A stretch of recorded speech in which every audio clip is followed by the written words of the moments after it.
Bonjour et bienvenue sur ma chaîne YouTube Les Petits Pois Dorés. Me voici de retour pour une nouvelle vidéo tutoriel pour la réalisation d'une carte. Une carte qui sera très colorée pour la venue de l'été et le printemps également.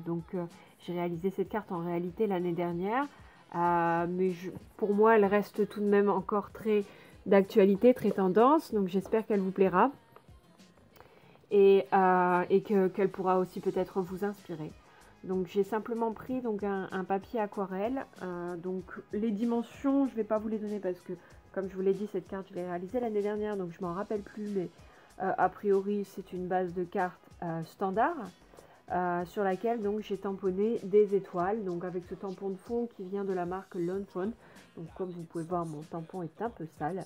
À l'époque, je n'utilisais pas encore de nettoyant pour tampon, donc on en voit les conséquences. Hein. Mais bon, ça va, ça laisse pas de traces sur la carte. Donc là, je tamponne d'abord ce motif en blanc sur toute la surface. Donc cette encre blanche, c'est une simple encre Color Box, pardon, et c'est même pas une blanche, c'est un peu grisée.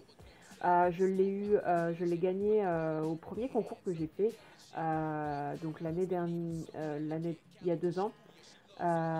C'était pour un concours du scrap de rose, je pense, il me semble.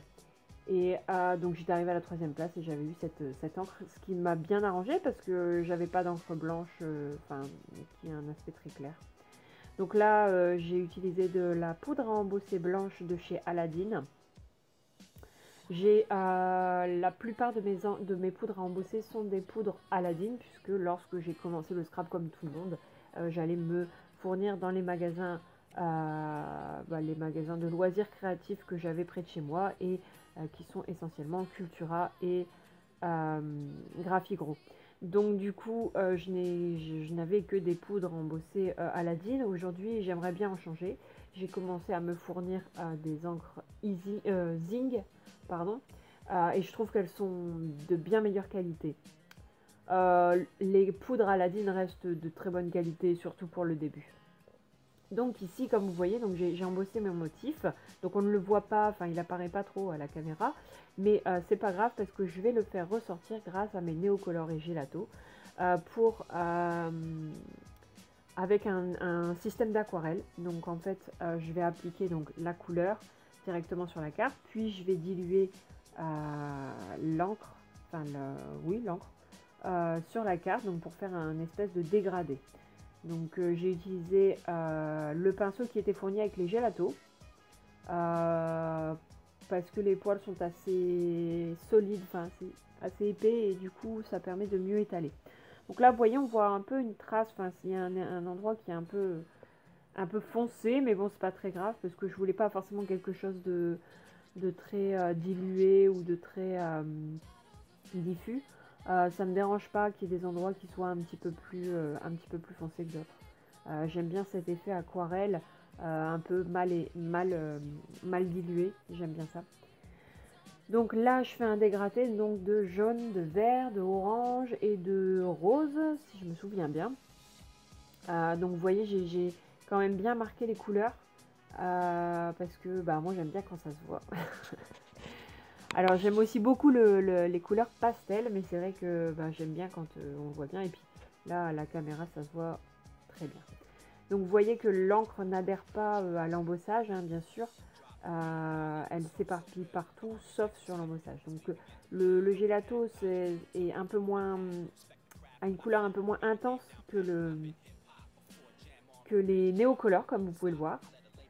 Mais bon, c'est pas grave, hein, ça fait un effet un peu pastel, donc ça me va bien aussi. Donc maintenant, j'ai bien séché entre chaque couleur, hein, bien sûr. Et donc maintenant, donc je vais prendre une base de carte, alors je dirais craft ou sable peut-être, couleur sable, donc un papier, un espèce de basil que j'ai acheté donc en magasin de loisirs créatifs. Donc ça sera ma base. Et donc pour jouer sur cette forme d'étoile, je vais utiliser donc cette perforatrice d'étoile. Et j'ai récupéré plein de chutes de papier colorées et je vais découper des étoiles donc dans toutes les couleurs que j'ai. Donc je vais les ajouter ensuite sur mon fond de page. Et mon titre, donc le titre de ma carte, hein, plus ou moins le titre, le message, le sentiment, ça sera un hello parce que il m'arrive d'envoyer des cartes à mes amis sans raison particulière. C'est-à-dire je n'envoie pas forcément des cartes pour les anniversaires ou pour Noël ou quoi que ce soit. Bien sûr, j'en envoie à ces périodes-là, mais j'envoie également des cartes de temps en temps juste pour dire coucou, prendre des nouvelles et puis parce que ça fait encore plus plaisir quand on ne l'attend pas. Donc là, comme vous pouvez le voir, j'ai écrit hello donc avec un feutre noir sur du papier. Ensuite, j'ai détouré les mots. Donc tout simplement, vous voyez, même grossièrement, je trouve que c'est très graphique. Et donc j'ai fait un essai donc en mettant des étoiles un petit peu partout. Et donc voilà le résultat final. Donc j'ai mis du glossy accent sur mon titre, sur les 3 titres d'ailleurs. J'ai mis un petit bout de cordelette avec un petit liseré doré. Et puis donc j'ai collé mes étoiles. Donc finalement j'en ai pas collé tant que ça par rapport à ce que j'avais coupé. Mais bon, c'est pas grave parce que du coup ça va être réutilisé derrière. Et donc ça permet de bien faire ressortir mon titre. J'ai également ajouté une fausse couture tout autour de la carte. Et puis j'aime bien les petites étoiles dorées parce que ça apporte un petit peu de peps, un petit peu de lumière et un petit peu de bling bling. Voilà, j'espère que cette carte vous aura plu. J'en ai une autre qui devra arriver bientôt, donc aussi une carte Hello, mais un tout petit peu différente. Je vous remercie à toutes et à tous de me suivre sur Facebook, sur YouTube. N'hésitez pas à me rejoindre sur Instagram et également sur mon blog Les Petits Pois Dorés. Merci, à très bientôt.